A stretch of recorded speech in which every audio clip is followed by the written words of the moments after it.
Barusan saya di WA ada permintaan untuk bersyahadat di Komal Abuya Strong. Alhamdulillah, hampir setiap hari orang pada bersyahadat. Sadar mereka. Kenapa?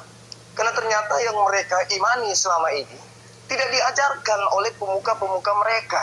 Contoh misalnya yang tadi, jadikanlah seluruh bangsa menjadi muridku. Yang mereka tahu, harus kita jadikan orang di luar Kristen menjadi Kristen.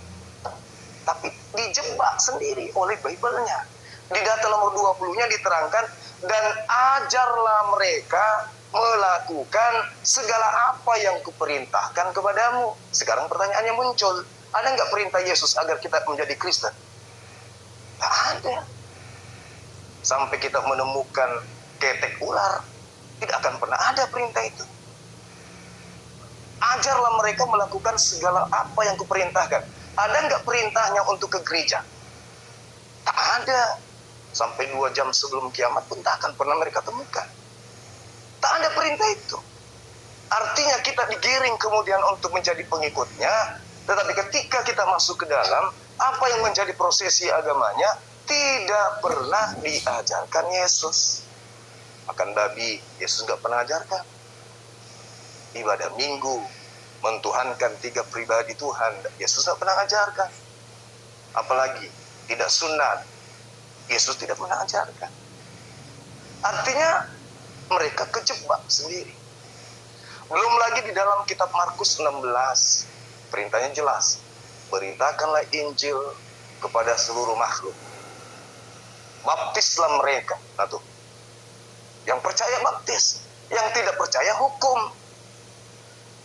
Makanya kami kemudian hadir karena amanat agung itu adalah perintah yang mereka pegang untuk bagaimana caranya mengajak orang di luar agama mereka untuk menjadi pengikutnya Yesus Kristus. Bukan Yesus tapi Kristus. Nah ini kita anggap sepele, kita disibukkan dengan keislaman kita. Kita disibukkan karena kita mayoritas. Kita disibukkan dengan pandangan kita, tak ada agama yang mulia, hanyalah Islam. Itu aja terus. Tapi kita tidak sadar di sekeliling kita banyak kemudian yang menjadi korban dari pemurtadan. Kenapa itu terjadi? Karena para ustadz, para dai, mubalik sibuk di masjid. Tidak ada yang menjaga di luar garis terdepan. Nah sekarang sahabat-sahabat yang dimuliakan oleh Allah, ketika perintah Allah di dalam Al-Quran, a'udzubillahi minasyaitonirrajim, innal ladzina amanu yuqatiluna fi sabilillah wal ladzina kafaru yuqatiluna fi sabilit taghut. Perintah poinnya di sana adalah faqatilu awliya asyaitan. Umat Islam diperintahkan memerangi setan. Siapa setan itu? Minal jinnati wan nas. Berarti ada setan dari bentuk manusia. Siapa kira-kira? Al-Quran juga menyinggung, wa iyadu'una illa syaitanam marida. Yang mereka sembah adalah setan yang durhaka. Nah, apakah ketika mereka dipinta untuk mengajak seluruh umat manusia menjadi pengikut Kristus, kita tidak ada benteng pertahanan? Hanya mengaji aja terus. Padahal kalau hanya mengandalkan mengaji, banyak kemudian lulusan pesantren ya murtad. Ada bahkan menjadi misionaris. Bahkan kalau entah benar entah salah, mengaku pemilik pesantren murtad. Apalagi mengaku kiai murtad, mengaku ustadz murtad. Tapi rata-rata yang seperti ini menjadi penghujat. Contoh siapa? Saifuddin Ibrahim. Itu misionaris kelas kakap. Siapa yang mau membentengi akidah anak-anak kita? Kalau bukan kita sendiri. Dari mana awalnya? Ya kita belajar tentang kitab mereka. Ulama-ulama kita, MUI dalam hal ini, tidak ada fatwa dilarang umat Islam belajar Bible. Tak ada. Tak ada fatwa itu. Al-Quran juga tidak melarang. Tetapi kita sebelum mengkaji itu harus menyadari bahwa kitab mereka itu bukan firman Allah. Kita bisa buktikan. Apologet Islam bisa membuktikan itu. Nah, sedikit apa itu apologet? Apologet itu dari bahasa Yunani, artinya pembela. Pembela, ketika dikatakan apologet Islam, pembela agama Islam. Kok harus dibela? Yes, karena muncul dari kalangan mereka yang menyerang akidah Islam. Banyak sahabat-sahabat sekalian. Kami yang menemukan di lapangan. Sampai di Samosir kemarin kan saya turun tangan juga. Bahkan saya sendiri sebagai ketua pembina, kami nih, Apologet Islam Indonesia, menjadi sasaran empuk. Jadi sasaran empuk kristenisasi program pemurtadan.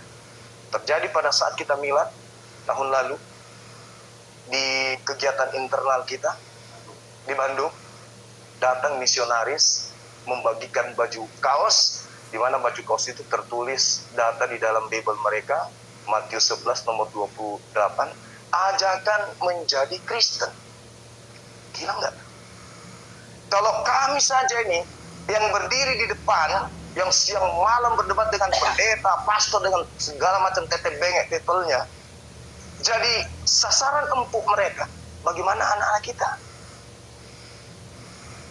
Kita mungkin santai, anak kita masih ngaji, anak kita kemudian sholat, santai.